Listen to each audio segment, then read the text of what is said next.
Hello दोस्तों, welcome back to फिर channel forest blaster. मैं हूं आपका होस्ट है जी। Fundamentals fundamentals fundamentals fundamentals are only the way to go. और जो है वो आज फंडामेंटल का एक बड़ा ही इंपॉर्टेंट रूल आपको समझाने जा रहा हूँ। बहुत ही इंपॉर्टेंट रूल है, बहुत ही ज़बरदस्त किस्म का जनाब जो है ना वो एक है चीज़ कि by the rumour cell the news. और इस टाइम पे रूमर क्या है? रूमर क्या है? रूमर यही है कि America is going to attack Iran. जी, जब तक ये चीज़ चलती रहेगी, ये लिंगर ऑन रहेगी, कीप ऑन बाइंग। बाइंग का लेवल्स कहाँ पर होंगे वो आपको बताते हैं, क्योंकि एक्चुअल जो ट्रेडिंग है वो यही होती है कि आपके फंडामेंटल्स को और टेक्निकल्स को आपने इकट्ठा कंबाइन करना है। That is how you need to operate. और वही ट्रेडर कामयाब होता है जबकि जिसके पास टेक्निकल्स की ग्रिप प्लस फंडामेंटल्स को। लेकिन फंडामेंटल्स हम लोग दरअसल खाली न्यूज़ ऐसे है, दाएं हो गया बाएं हो गया, हम लोग न्यूज़ को इसी तरीके से समझते हैं। लेकिन fundamentals is a whole study of economics, और पूरा इकोनॉमिक्स को आपको कवर करना पड़ता है। फिर आपको जियो पॉलिटिक्स को साथ उसको ऐड करना पड़ता है, तब जाके आप फंडामेंटल्स को और टेक्निकल साइड को अपना कवर कर सकेंगे। तो इसी कोशिश में हम लोग फॉरेक्स ब्लास्टर कम्युनिटी के अंदर ट्रेड्स लेते हैं। ज़बरदस्त किस्म की ट्रेड्स रहती हैं और बहुत ही प्रॉफिटेबल। और रूल क्या है? बड़ा टीपी। ये सबसे इंपॉर्टेंट चीज़ होती है कि 500,000 पिप्स के टीपीज़ हम लोग बुक कर जाते हैं। फ्राइडे वाले दिन भी जो है वो कल, अगर आप फ्राइडे की पिछली वीडियो अगर आप देखना चाहें, जो नए लोग हैं तो दे कैन वेल अंडरस्टैंड कि जी किस किस्म का हमारा जो है वो कवरेज रही है। तो ये बहुत एक इम्पॉर्टेंट चीज़ है। हाँ, माइक इज़ वर्किंग। मैं तो माइक चेक कर लूँ, ये ना कि बोलते रहे और बाद में पता लगे कि जी माइक ही बंद था। खैर, जो है वो अब हम लोग जो है वो देखते हैं कि जी जैसे ही अगर तो ये अटैक हो जाता है, उसके बाद आपको गोल्ड को सेल करना है। ये एक होगी फंडामेंटल डायरेक्शन। फिर जो है वो टैरिफ्स वाला मामला तकरीबन डन एंड डस्टेड है। टैरिफ्स ने जितनी मार्केट को उठाना था, करना था, वो कर चुका है।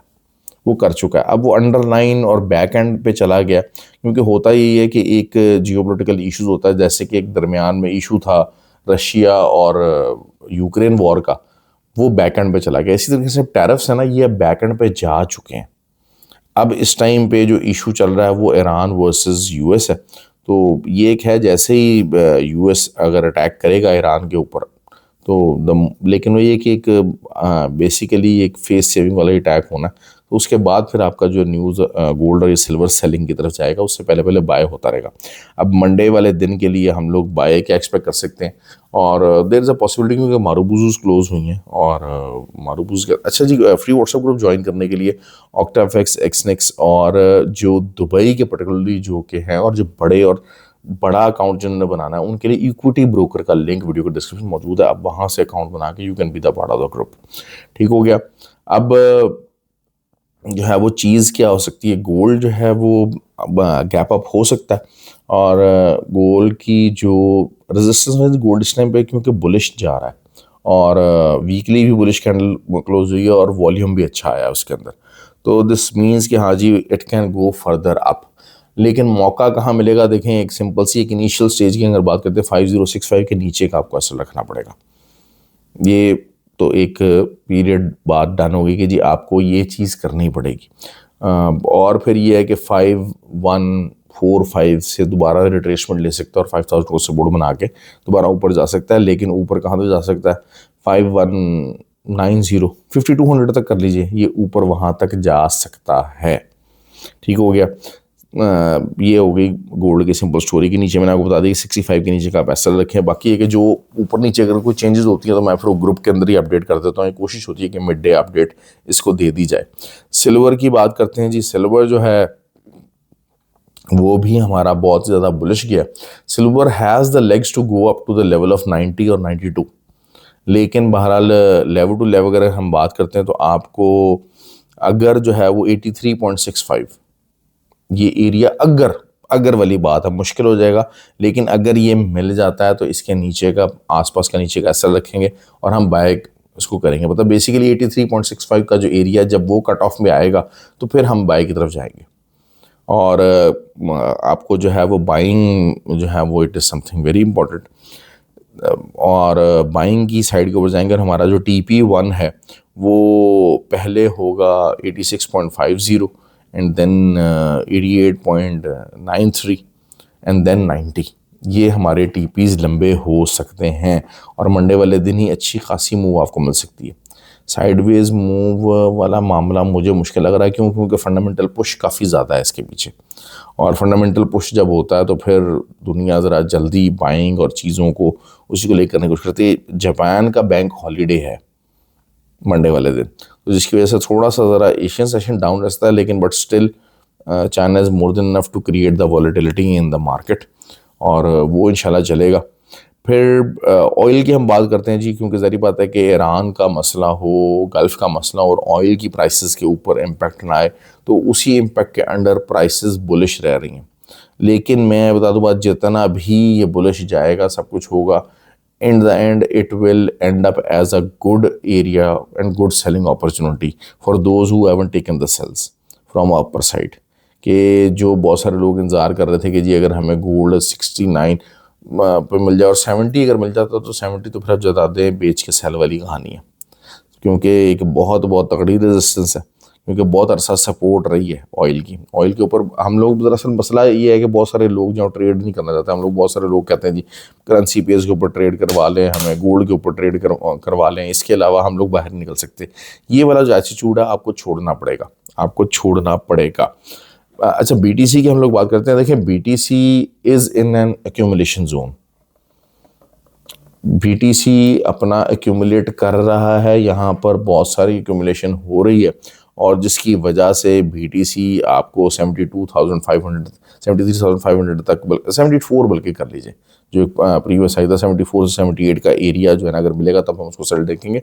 ये एक्यूमुलेट हो रहा है, इट इज़ एक्यूमुलेटिंग, और जब तक ये 65,500 से ऊपर है, इंट्राडे क्लोजिंग इसकी ऊपर है, तो फिर ये एक्यूमुलेट ही होता रहेगा। अगर ये 65,500 नीचे एक इंट्राडे क्लोजिंग देगा, तब जाके, तब जो है ना वो ये बेरिश जो एक नेक्स्ट सेगमेंट है, नेक्स्ट सेगमेंट क्या है, वो वही है 66,000 65,500 से लेके जो 58,000 तक का जो एरिया होगा ना, उसके अंदर चला जाएगा। लेकिन आई डाउटेड कि यहाँ से जाए, और ये यहाँ से ऊपर जा रहा है, क्योंकि एक्यूमुलेशन इस टाइम पे हो रही है इसकी, ऑल्दो कि बहुत ज़्यादा हैवी नहीं है, बहुत बड़ी नहीं है, सिर्फ एक रिटेलर एक्टिविटी इसके अंदर जनरेट हो रही है, but the people are still adopting it, और जैसे जैसे सपोर्ट बनती जाती है तो फिर चीज़ें बनती जाती है। ऑल्दो कि वीक सपोर्ट है, बहुत ज़्यादा बुलिश मोमेंटम के साथ सपोर्ट नहीं बना पा रहा, लेकिन स्टिल इट इज़ समथिंग कि इंट्राडे पॉइंट ऑफ व्यू से आप ट्रेडिंग प्रॉफिट ले सकते हैं।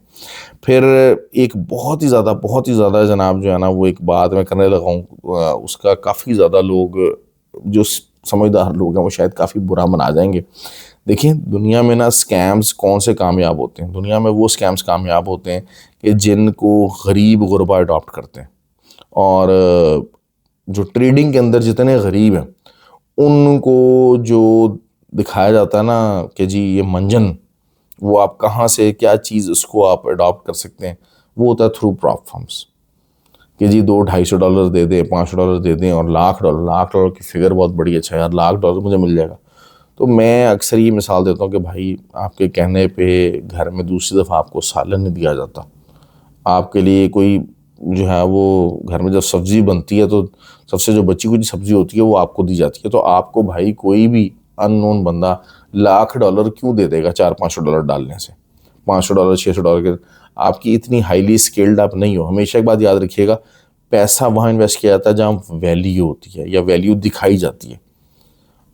और जितने बेचारे गरीब लोग हैं जो कि प्रॉप फर्म शम्स ये वो सारा करते हैं, they have no value, I am telling you that, you guys don't have any value.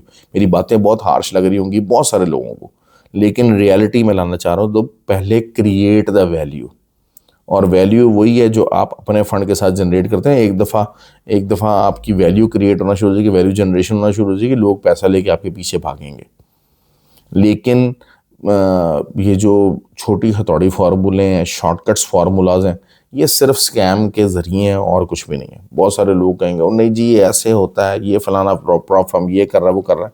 भाई, प्रॉप फर्म की मार्केटिंग के लिए जो टूल्स वो इस्तेमाल करते हैं वो अलग है, लेकिन प्रॉप फर्म्स के ऊपर लंबे तौर उससे टाइम के अंदर फंडिंग लेना, क्यों भाई, वो क्यों देंगे आपको पैसा, इतना क्यों देंगे आपको पैसा? It is not how they operate. Prop firms का जो मैकेनिज़्म है, जो वो बिज़नेस मॉडल है, वो ये नहीं है कि हर जो है ना वो गरीब गुरबा को और हर उठाई गिरे को वो एक दो जो है वो अच्छी ट्रेड लग जाएंगी।